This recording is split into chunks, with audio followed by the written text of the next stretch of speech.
If you think you know how a real prison operates, hit subscribe now, because what you're about to hear is the part the system rarely lets the world see.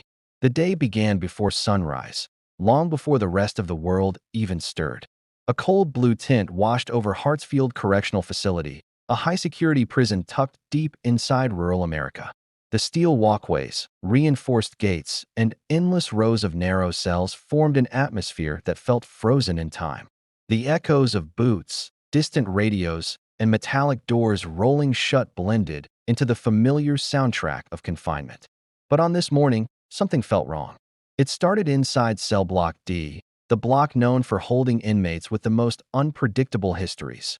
Men with tattooed arms, necks, and hands covered in faded ink that mapped the choices they could never escape. Cell D, 14 belonged to Marcus Hale, a quiet but observant inmate whose chest and forearms were marked with layered tattoos tracing years of survival, loss, and loyalty. Hale was not a troublemaker by the usual standard. He stayed out of sight, managed his routine, and avoided alliances with the loosely formed prison gangs who maintained silent influence across the block. At exactly 5:01 a.m., the first round of morning count began. Guard Patterson, a veteran officer with a strict posture and a reputation for never missing details, approached the row of cells with a clipboard tucked under his arm. His routine was disciplined, predictable, and precise, traits that made him respected by some inmates and disliked by others. As Patterson reached D14, he stopped. The door was fully locked. The window was clear. The lights inside the cell flickered with the weak glow of overhead fluorescence. Everything appeared normal, except Marcus Hale wasn't standing for count. And something else caught Patterson's attention: the silence. Hale was always awake at count time, always standing, always alert, watching Patterson with those sharp, thoughtful eyes. Today, nothing moved. Patterson leaned closer to the glass. "Hale, count time. Step forward," he called, his voice firm but calm. No response. He tapped the door with his flashlight. Still nothing. Patterson's gut tightened, a familiar pressure he'd learned to trust after 2 decades working inside high-security prison systems. He motioned to the guard behind him. "Radio Central. Tell them we've got a non-responsive in D14. Before the guard could respond, an inmate 2 cells down, Luis Ortega, his tattooed knuckles resting against the bars, spoke quietly. "Officer, something's off today." Patterson ignored the remark. Ortega's comments were often vague, intended to unsettle or stir tension. But today, the tone he used felt different, cautious rather than provocative. Within minutes, additional officers arrived. Standard protocol for any suspected medical issue or potential threat. The lock was disengaged with a heavy mechanical clank, and Patterson pushed the door open slowly. The moment the door slid aside, a colder shade of blue seemed to settle over the entire block. The bed was neatly made, too neatly. The blanket was stretched tight, military style, something Hale never did. Patterson stepped forward, shining his beam across the cell, inspecting every corner. "Hale? Marcus?" His voice remained steady despite the unease crawling up his spine. The cell was empty. Not a trace of Hale. Not a sign of forced entry. Not a single disturbed object. Just emptiness. A disappearance inside a high-security unit, in a prison with constant surveillance, reinforced steel, and layered checkpoints, was almost impossible. And yet here they were, staring at a cell that looked staged rather than lived in. The warden arrived moments later. Warden Collins, a composed, stern administrator who had spent years enforcing discipline and order throughout the facility, took one look inside and whispered, "This doesn't make sense." He turned to Patterson. "No movement on cameras?" Patterson shook his head. Night shift reported nothing unusual. No blind spots triggered. No doors opened. No alarms. Central Control confirmed it. The prison surveillance system, running all night, showed no evidence of Hale leaving his cell. Because the cameras facing D14 had been malfunctioning for precisely 22 minutes during the early hours of the morning. A coincidence too precise to ignore. The warden's jaw clenched. This smells like an inside job, or someone knew exactly when those cameras would go dark. A distant clang reverberated across the block, another cell door being opened, another inmate adjusting to the confusion. The atmosphere thickened with suspicion. Every tattooed inmate in the corridor watched silently, their expressions carrying the same message. Something dangerous had happened, and no one was ready to speak about it. Patterson examined the doorframe again. No scratches, no tampering, no loosened bolts. Then he noticed a faint smear near the vent. Not blood, not grease, something else. A powdery residue he didn't recognize. He scraped a small amount with his glove. "What is that?" he murmured. No one answered. A deeper tension rippled through the block as whispers began spreading between cells. Some inmates stepped back into the shadows. Others leaned forward, their tattoos shifting across their arms and chests as they whispered to each other. Finally, inmate Ortega spoke again, softly, but with a sense of knowing. "A man doesn't vanish from a locked cell unless he wasn't supposed to be found." Patterson's eyes narrowed. "You know something?" Ortega shrugged, stepping away. "All I know is Hale kept to himself. Quiet man. Too quiet for this place. You don't see ink like his unless he has been through things most here wouldn't survive. A guy like that doesn't disappear without purpose." Before Patterson could question him further, a radio call cut through the silence. "Unit D, respond immediately. We found something in the service corridor." Service corridor. A restricted area accessible only to maintenance staff and certain officers. The warden and Patterson exchanged a look. A discovery in that corridor could only mean one thing. Someone had used a route most inmates didn't even know existed. And if Hale had reached it, he'd done so with help. They moved quickly down the hallway, boots hitting the concrete with urgency. When they reached the corridor door, a guard stepped aside and pointed his flashlight toward the ground. There, lying on the dusty floor, was a torn piece of shirt fabric, light blue, standard inmate uniform. On the edge of the fabric was a smudge of the same powder found in Hale's cell. But that wasn't the part that sent a shock through the officers.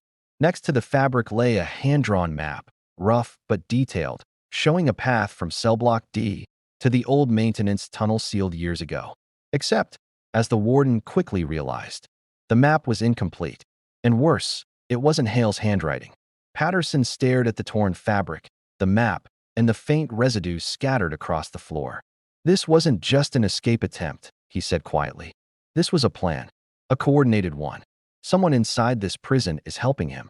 The warden's face turned grim. "Lock down the entire block. No movement until we get every officer on this." Before the officers could react, a faint noise echoed from deeper inside the dark service corridor, a metallic creak, followed by something dragging slowly across concrete. Every flashlight swung toward the sound. Something, or someone was back there. The warden lowered his voice. "If Hale is in there, we're not dealing with a simple runaway. We're dealing with a man who planned this down to the second." Another sound. A breath. A faint shuffle.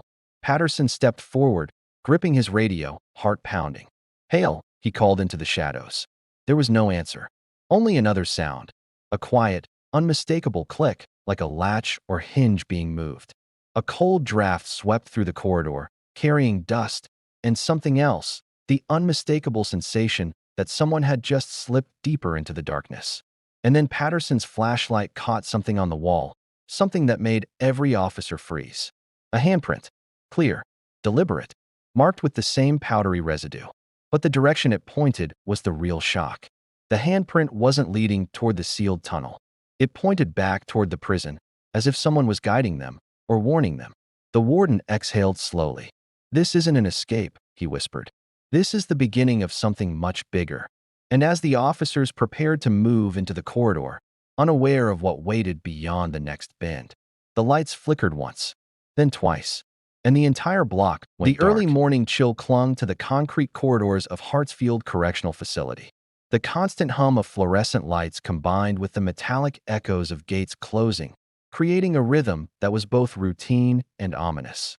Inside cell block D, tattooed inmates shifted on their metal bunks, their eyes scanning the narrow hallways, sensing a disruption in the air. The blackout from the previous night had left cracks in the prison's carefully maintained order, cracks that both the staff and some inmates were just beginning to notice. Investigator Dana Rourke arrived with her team, her very presence exuding an air of authority and experience. She had built a career deciphering the complex psychology of both guards and inmates. Her calm, steady demeanor cut through the thick tension like a scalpel.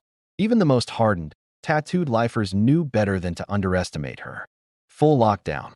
The warden's voice boomed, echoing off the steel doors. No one moves without clearance. The air grew heavy with anticipation. Guards patrolled slowly, their hands gripping radios, their eyes scanning for any minor anomaly that might have been dismissed as mundane just a day before.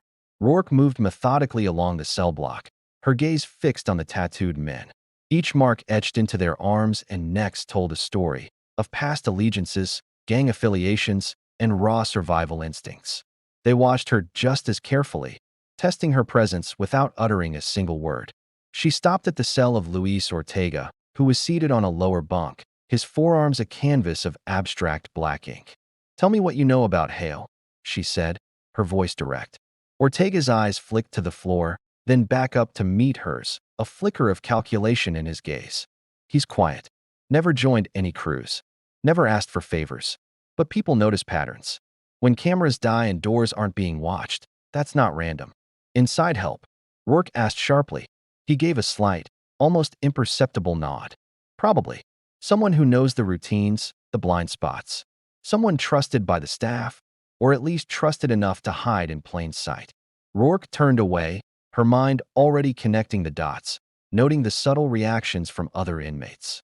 Tattoos shifted under the dim lights as men flexed, leaned in, and whispered to one another. The tension in the cell block was rising, transforming every glance into a silent challenge, every step into a measured calculation. Meanwhile, Investigator Patterson and a tactical team were reviewing surveillance footage from the blackout. Their discovery was alarming. One camera had inexplicably malfunctioned, camera 12, the one facing Hale's cell. Further review showed that this camera had experienced repeated outages over the past month, and every single one coincided with Officer Braddock's rotations. Braddock was a mid-level, tenured officer with a reputation for minimal engagement with problematic inmates. Yet, every camera outage under his watch had occurred with perfect timing. Rourke saw the pattern immediately. "Get Braddock in here for questioning. Now." But as they waited, a new discovery demanded their attention. In a nearby service corridor, a metal panel had been pried open, exposing a bundle of wires. Taped carefully to one of the wires was a single, perfect fingerprint. It was precise, deliberate. The scan results came back almost instantly. The print belonged to Braddock. Patterson's jaw clenched. "He disabled the lights?" "Not just that," Rourke replied, her eyes scanning the corridor. "He opened a path, a window of opportunity for Hale. This isn't just a random act, it's coordinated." Before they could fully interrogate him, a new alert crackled over the radio. "Unresponsive officer found in Storage Bay 3. Possible assault." Rourke's heart skipped a beat. Storage Bay 3 was an isolated, quiet area, well monitored. It was a place no one should be able to get attacked without witnesses. They raced to the scene and found Braddock slumped against a wall, his eyes wide and dazed. He was alive, but trembling. There were no visible injuries, yet his entire posture screamed of fear and guilt. You were involved," Rourke said, crouching beside him. Braddock's eyes darted around nervously. I didn't do it alone. If I talk, they'll come after me. You don't understand. Someone inside, someone else in a uniform, they're running this." Rourke absorbed the statement, the implications settling in like a cold weight. Hale wasn't simply escaping. He was being guided. The prison had a hidden network operating right under their noses, a complex web connecting tattooed inmates, complicit guards, and the silent manipulation of every single routine. At that moment, surveillance technicians made another breakthrough. They had isolated footage of another figure, tall, in uniform, but with tattooed hands clearly visible, moving near the outer drainage lines. This person wasn't running or hiding. They were methodically placing an object under a concrete lip. The realization hit the entire team at once. Hale had powerful allies within the system. The warden's voice was tense as he asked, "How many of our officers have tattoos?" 3, Rourke confirmed, her mind racing. "Braddock and 2 others from the night rotation. One of them is orchestrating this." Every officer, every guard, and every investigator in the room understood the gravity of the situation. Hale's disappearance wasn't just another prison break. It was a calculated, psychological operation built on exploiting blind spots, misplaced trust, and expert manipulation. When they questioned Braddock again, his fear had intensified. He whispered, "There's someone in this prison who isn't supposed to be here." They watch everything. They guided him. If you move too fast, they'll vanish. If you're too slow, you'll never see it coming. Just then, the lights overhead flickered. Was it a warning? A signal? No one could be certain. The shadows in the corridors suddenly seemed deeper, filled with silent watchers and tattooed observers. The investigation had only just begun to scratch the surface of this hidden network, uncovering the first layer of an intricate web designed to test the very limits of the prison's control. And somewhere deep within the service corridors, hidden from all cameras, a figure moved. Silent, tattooed, deliberate. Hale wasn't escaping. He was navigating a maze, orchestrated by a brilliant mind inside the prison, a mind that was always one step ahead of every protocol. Rourke's voice was steady, cutting through the rising tension. This network is bigger than any single inmate. And if we misstep, the next move will cost us much more than just one man's freedom. The investigation had officially begun, but the truth hidden behind the walls of Hartsfield was still veiled in secrecy. Every shadow, every sidelong glance, every tattooed arm seemed to whisper the same chilling message. The prison was being played, and the players were far from finished with their game. Thanks for watching, and be sure to follow for the next part of the story. The warden's office was a storm of whispered speculation, ringing radios, and the constant hum of fluorescent lights bouncing off steel and concrete. Outside, the prison was eerily quiet, the kind of silence that magnifies every footstep, every clank of a gate, every whisper of movement from tattooed inmates pressed against the bars. The air smelled of disinfectant, metal, and the faint trace of tension that clung to every corridor like smoke. Investigator Rourke moved quickly, notebook in hand, trying to piece together the fractured narrative. Marcus Hale's disappearance had revealed cracks in the prison structure, flaws in protocol, misplaced trust, and the quiet manipulation of both inmates and guards. But the deeper she dug, the more dangerous the landscape became. She could sense it in every glance from the tattooed men lining the hallways, in the subtle shifts of guard rotations, and in the near imperceptible tension between officers who had long survived without ever questioning each other. The service corridor held new evidence. Hale's trail had been meticulously planned, but what stood out was the subtle sabotage, a loose panel here, a flickering camera there, designed to give him exactly enough cover to move. Whoever orchestrated this knew the system intimately, and the signs were now unmistakable. Someone inside the prison was manipulating events from the shadows. Patterson moved along the corridor with measured steps, his eyes scanning every corner. Each tattooed inmate they passed seemed to observe him with a mixture of curiosity and calculation, the inked arms a living map of past crimes, alliances, and survival strategies. Some watched silently. Others whispered across cell blocks, words floating down the corridors with the gravity of secrets. Rourke stopped at cell D17, where Tyrone Steele Jackson, a heavily tattooed lifer known for his influence among a small network of inmates, leaned against the bars. His forearms were covered with abstract black ink, swirling patterns that seemed to tell stories of loyalty and betrayal. Jackson's gaze was fixed, calculating, measuring the investigator's presence. "You've got a storm coming, investigator," Jackson said quietly. "And a lot of people here don't care who gets caught in it." Rourke didn't flinch. "And yet, someone knows exactly where Marcus Hale went. Care to explain why?" Jackson smirked. "Because people in power always have reasons. You want to catch him, you're going to have to understand the system better than any of us. Even the guards." Meanwhile, Patterson and a small tactical team were inspecting the old maintenance tunnels, the narrow, steel-reinforced passages that had been sealed for years.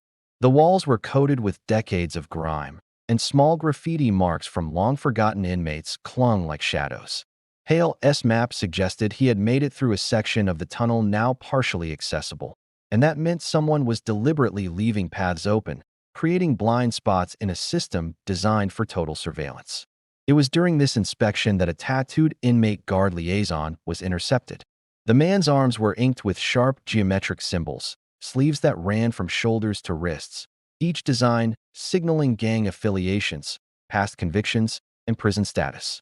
He had been quietly moving contraband messages between Hale and the unknown inside collaborator. Patterson intercepted him just as he slipped a folded note into a ventilation grate. "What's this?" Patterson demanded. The inmate smiled faintly, revealing the mix of confidence and fear that defined life inside the prison walls. Just another layer, officer. You won't understand until it's too late. The note was carefully unfolded in Rourke's hands.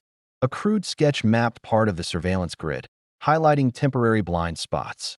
Symbols indicated the presence of someone with authority among the guards, someone who could manipulate doors, cameras, and patrols. The implication was chilling. Hale was being guided, and the guiding hand was someone fully integrated into the facility's operations. Elsewhere, on the cell block floor, tensions were rising. Tattooed inmates began subtly testing the guards, pushing routines, observing reactions. Each cell block had its own hierarchy, alliances shifting like tectonic plates beneath the polished concrete. Minor confrontations became psychological games. Eyes met with veiled threats. Hands twitched toward hidden corners. The cell block tension was palpable, and Rourke knew that one misstep could ignite a confrontation no one could control. An hour later, another incident unfolded. Officer Fields, a junior guard with sleeve tattoos documenting his own life story, reported a suspicious noise near the laundry chute. Investigation revealed a small tool hidden in the shadows, a precise instrument, not a weapon, but a potential device to manipulate locks. Rourke examined it carefully. The craftsmanship suggested professional knowledge, someone familiar with both security systems and inmate behavior. "This isn't just a disappearance," she said quietly to Patterson. "This is a rehearsal. They're testing the system, identifying weak points, and manipulating both inmates and staff." Back in cell block D, whispers of betrayal and observation filtered through the corridors. Tattooed inmates conferred quietly, measuring loyalty, watching who might break first. The presence of investigators and the warden heightened paranoia. Every glance over a shoulder, every shuffle of feet, every metallic clang echoed as potential evidence of alliances, betrayals, or misdirection. The investigation intensified when surveillance footage revealed another figure, a guard whose tattoos were hidden beneath the uniform sleeves, acting suspiciously near the north gate during the blackout. Analysis showed subtle deviations from the normal patrol route. Forensic tracking indicated he had interacted briefly with an inmate known for moving contraband messages. It was an unmistakable sign. The internal conspiracy involved both inmates and guards, colluding under the radar. Then came the first real danger. Patterson received a coded message from a cell block officer.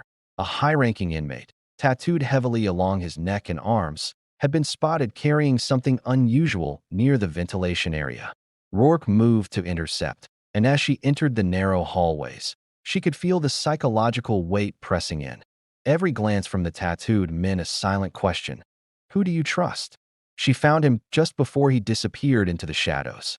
A carefully hidden package, wrapped and placed behind a vent panel, contained another map, more detailed than the first, showing camera blind spots, guard rotation times, and potential access points to the facility's inner service corridors. It was a blueprint of the prison's vulnerabilities. "This is bigger than a single inmate," Rourke whispered. "It's a network, and it's growing." Patterson nodded grimly. "Hale's no longer running. He's part of something we don't fully understand yet. If we act too soon, we'll push them deeper underground. Too late, and we'll lose him forever." As they secured the evidence, the tattooed inmates in the block watched silently, their coded messages and shifting alliances becoming clearer. The tension thickened, like fog rolling across steel corridors. Every footstep, every shuffle, every whispered word hinted at imminent danger. And then it happened. An alarm triggered from solitary block 3, where the prison kept high-risk inmates under constant observation. The cameras showed movement that should have been impossible, a figure gliding past sensors, tattooed hands brushing along reinforced walls, timing each step to the rhythm of the facility's security systems. Rourke froze. "He's moving again, and this time he's testing us." Before anyone could react, a loud metallic clang echoed from the service corridor. The camera feed went dark, plunging the block into darkness once more. In that instant, every guard, every investigator, every tattooed inmate understood one chilling truth. Marcus Hale's disappearance was no accident, and the real danger had only just begun. The warden's office hummed with tension. Every officer, every investigator, every staff member now felt the invisible pressure pressing from the inside out. Surveillance feeds were being analyzed for the 10th time, inmate interviews repeated, and every log cross-checked with meticulous care. Marcus Hale's disappearance had revealed something far more intricate than a single escape. An internal network, blending tattooed inmates, guards, and hidden loyalties, manipulating the prison from the shadows. Investigator Dana Rourke paced the room, reviewing the series of maps recovered from the service corridor, solitary block, and maintenance shafts. Each blueprint detailed routes, blind spots, and patrol rotations. It wasn't just knowledge, it was strategy. Whoever orchestrated this had an intimate understanding of both prison surveillance and criminal psychology. Hale had not only vanished, he had become a key player in a network operating beneath the radar of the prison system. Rourke's thoughts returned to the first clue, the faint powdery residue in Hale's cell. It had been a guide, a marker for him, and the fingerprints left on the maintenance wiring panel indicated collaboration. But more alarming were the shifts in inmate behavior. Tattooed men who once kept their heads down were now quietly asserting influence, testing guards, whispering alliances, and revealing motives that had remained hidden for years. Each subtle action was like a puzzle piece falling into place. Patterson approached her with a tablet. The surveillance team had identified unusual activity around the laundry chute in Northgate. Among the officers, only one had a matching set of tattoos that aligned with the suspect guard seen in previous footage. Rourke studied the figure closely. Officer Williams, a long-serving guard, heavily tattooed on both forearms, known for quiet discretion but respected for knowing the intricacies of the prison's infrastructure. Something about him didn't fit. Not the behavior, not the timing, not the subtle interactions with select inmates. Rourke called him in for questioning. Williams entered the room, his heavily tattooed forearms visible beneath rolled-up sleeves. He maintained calm professionalism, yet there was a tension in his eyes, the kind someone carries when they are hiding knowledge far beyond ordinary guilt. "We're reconstructing events surrounding Marcus Hale's disappearance," Rourke began. "We know the service corridors were accessed and that multiple cameras were manipulated. We also have evidence linking certain inmates and officers in ways that suggest coordination." Williams hesitated, fingers tapping lightly against his thigh. I know nothing beyond my duties." Rourke leaned in. "You moved near the laundry chute and the north gate during the blackout. Inmates were observed following patterns only you could influence. You know more than you're admitting." He sighed, a controlled release of breath. "It's not just me," he admitted. "There are others who've been guiding him." Hale didn't act alone. He was trained to move through the blind spots, to use the routines of both inmates and guards. And some of the inmates, they're not what they seem. There are hidden allegiances, groups within groups, operating like shadows. Rourke's pulse quickened. This confirmed what she had suspected. Hale was part of a network within the prison, but it extended beyond him, involving both inmates with tattoos and staff. The lines between friend, foe, and manipulator were blurred. Meanwhile, back in cell block D, the atmosphere was electric. Tattooed inmates exchanged quick, coded messages, subtly shifting alliances, adjusting routines, and subtly marking territories. The very cell block tension she had anticipated was palpable, simmering beneath the surface. Whispers floated through narrow corridors, carrying warnings, instructions, and threats, all designed to manipulate perception. Every officer's decision was now being observed and interpreted, every step calculated. Rourke reviewed logs from previous months and discovered an even more intricate web. The tattooed network had been operating under the radar for months. Minor incidents, suspicious movements, and gaps in camera coverage were all coordinated. Hale's disappearance was the culmination of this long-term orchestration. Further evidence came from interviews with Luis Ortega and Tyrone Steele Jackson. Both men, inked heavily across arms, chests, and necks, spoke carefully, revealing subtle truths without directly incriminating themselves. Ortega admitted to passing messages but claimed he never handled the maps. Jackson revealed that several inmates had been meeting in private, planning movements through corridors with timing almost surgical in precision. "The inmate network is exploiting the vulnerabilities we all know exist," Jackson explained. "But some of these guards, they're either willing participants or too blind to notice. The moment someone moves without fear, the system bends." Rourke's team cross-referenced all the data. Patterns emerged, subtle blind spots, predictable guard rotations, and strategic locations for temporary concealment. It became clear that Hale's movement through the facility wasn't random. It was calculated, supported by multiple insiders, and designed to avoid detection. A real-world exercise in jail investigation, prison surveillance, and inmate manipulation. The breakthrough came when a low-ranking guard's body cam footage surfaced. It recorded Hale's movement through a section of the service corridor, guided by subtle signs, the powder markings, hand gestures from other tattooed inmates, and strategic placement of objects to distract cameras. It was clear that this network had rehearsed the movements in advance, combining knowledge of prison lockdown protocols, blind spots, and human behavior. But the most alarming discovery came next. Hidden in a maintenance office was a journal, scribbled notes documenting every routine, every guard rotation, every shift in inmate behavior. It was meticulously organized, referencing camera malfunctions, inmate habits, and even psychological patterns of staff members. The handwriting did not match Hale's. It was someone else's, someone with intimate knowledge of both the prison's inner workings and criminal strategy. "This is the architect," Rourke whispered. "Hale is just the messenger. The network is being directed." And then, another layer emerged, the tattoos. Each key player in this network, inmates and select guards, bore distinctive ink that marked them as part of a hidden communication system. A symbol on the forearm, a pattern on the chest, a mark on the hand. Subtle, almost imperceptible unless you knew where to look.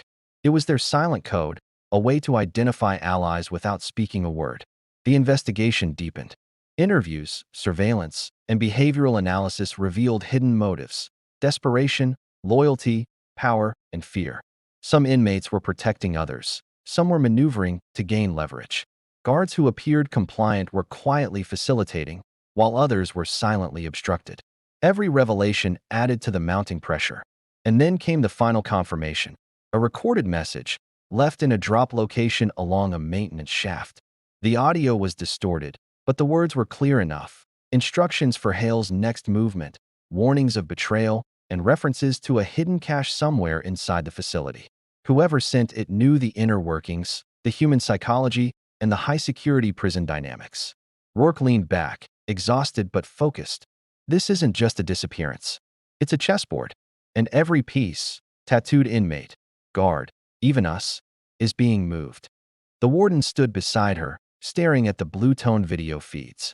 "We've peeled back layers we didn't know existed, but we're still blind to the final moves." As night fell over Hartsfield Correctional Facility, the shadows grew longer, the corridors darker, and the tension more suffocating. Every tattooed inmate in every cell knew something critical was unfolding. Every guard felt the weight of unseen eyes. And in the service corridors, the echo of footsteps hinted at a figure moving with purpose. Marcus Hale was not just inside the prison. He was the key to a network that had infiltrated the very system designed to contain him. And just as the investigators began to grasp the magnitude of what they were facing, a piercing alarm shattered the night.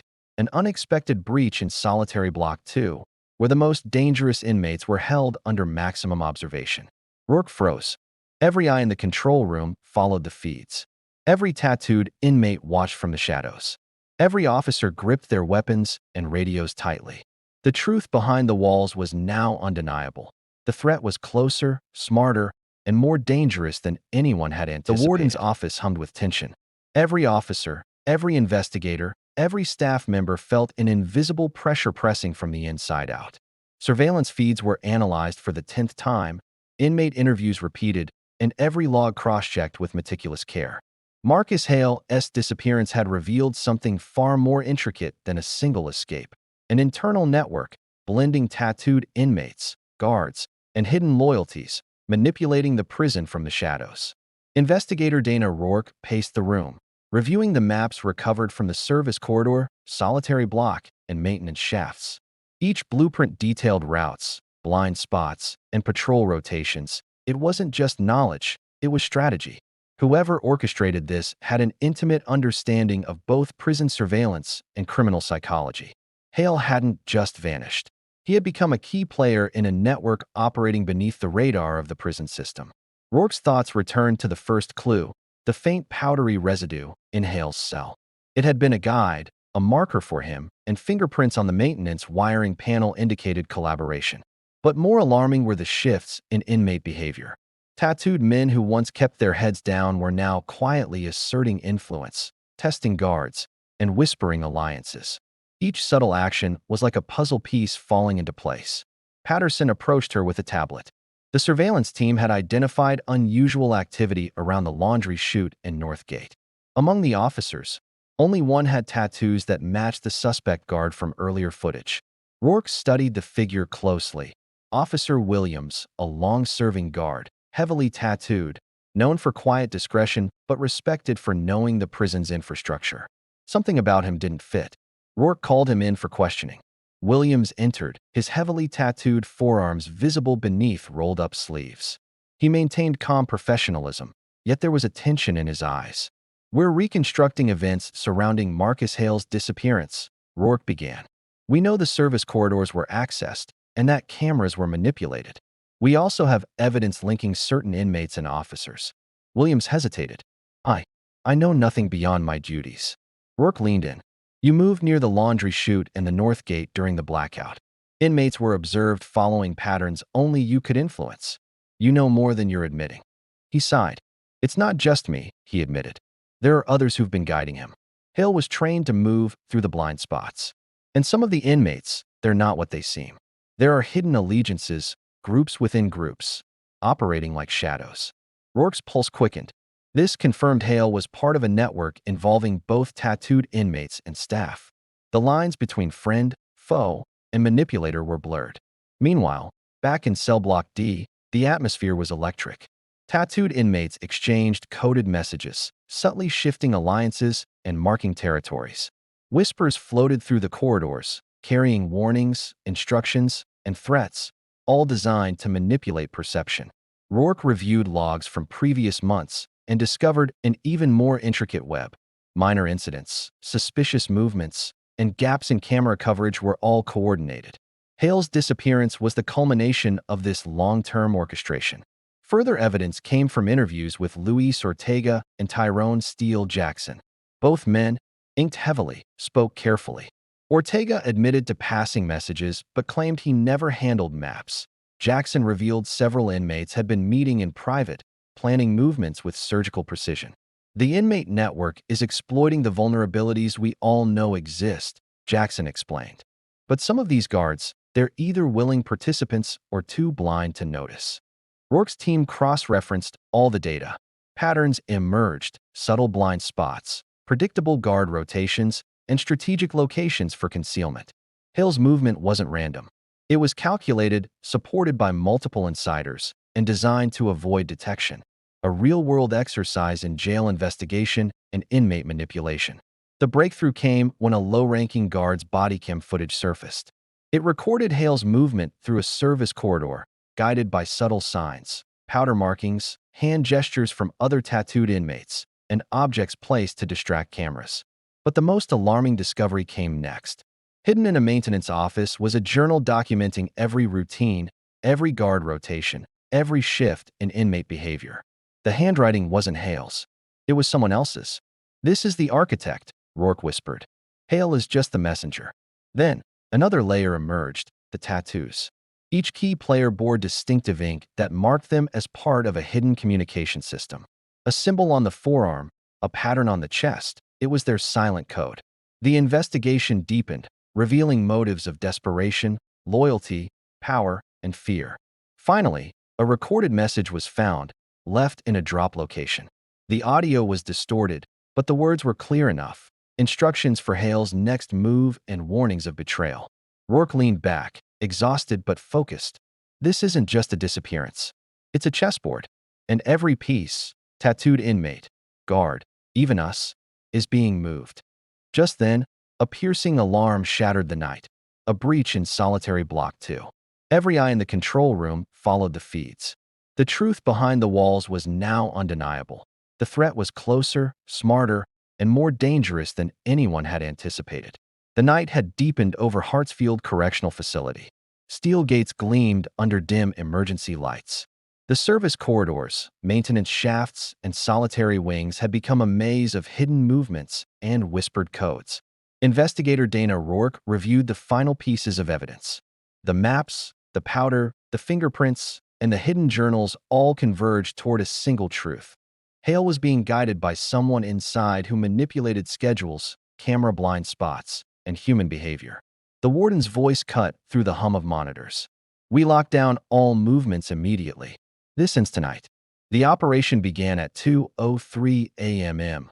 Patterson led a tactical unit along the service corridors, moving quietly. Rourke monitored surveillance feeds, coordinating movements with surgical precision. In cell block D, the atmosphere was electric. Tattooed inmates sensed the shift, whispering hurriedly to allies. Hale moved carefully through the tunnels. His tattoos, partially visible, caught the dim light as he checked markers, powder smudges, faint scratches, subtle shifts in dust. Then came the first confrontation. Patterson and a tactical team cornered a group of inmate lookouts. One of them, a man nicknamed Grizzly, gave a subtle nod toward the far wall, signaling a hidden passage. Patterson realized immediately this was a trap. Rourke's team adjusted, repositioning to block the alternate paths. Suddenly, a metallic clang echoed from a ventilation shaft. Hale appeared, moving quickly. "Marcus Hale!" Patterson shouted. Hale froze. He was no longer fleeing. He was trapped, but aware. "Step aside," he said quietly. "I'm not here to fight. I've been guided. You need the network, not just me." Rourke stepped forward. The network? Who was behind this? Hale's gaze flicked to a far corridor, where shadows hinted at a heavily tattooed figure. Someone inside. Someone who wears a uniform. Someone who manipulates the system from within. It was Officer Williams. His tattoos, once hidden, now signaled guilt. The network had a human architect. Williams tried to flee, but the team's precision was impeccable. He was intercepted in the main corridor. Hale stepped back, a mix of defiance and relief on his face. "You can't run this," Rourke said. "It ends now." Williams hesitated, realizing the walls he manipulated were now closing in. He was escorted to solitary confinement as the prison network unraveled. With the architect removed, Hale's role shifted. He was interviewed under strict protocols. His tattoos, every symbol, every mark, told investigators about alliances and routines. Simultaneously, Rourke conducted psychological assessments of the tattooed inmates. Motives ranged from self-preservation to power consolidation. The investigation revealed how inmate manipulation, guard complicity, and procedural blind spots had combined into a system of controlled chaos. Surveillance protocols were rewritten, guard rotations altered, cell block routines tightened. Yet the psychological tension lingered. Tattooed inmates whispered about broken alliances and fractured trust. Hale returned to his cell, the ink on his arms now a record of both survival and exposure.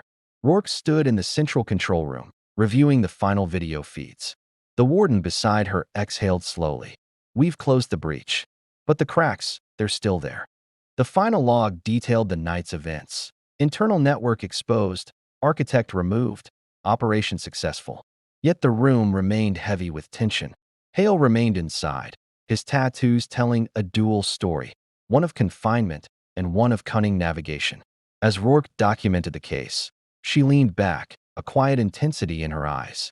If this prison case stunned you, the next one will be even darker. Subscribe so you don't miss it.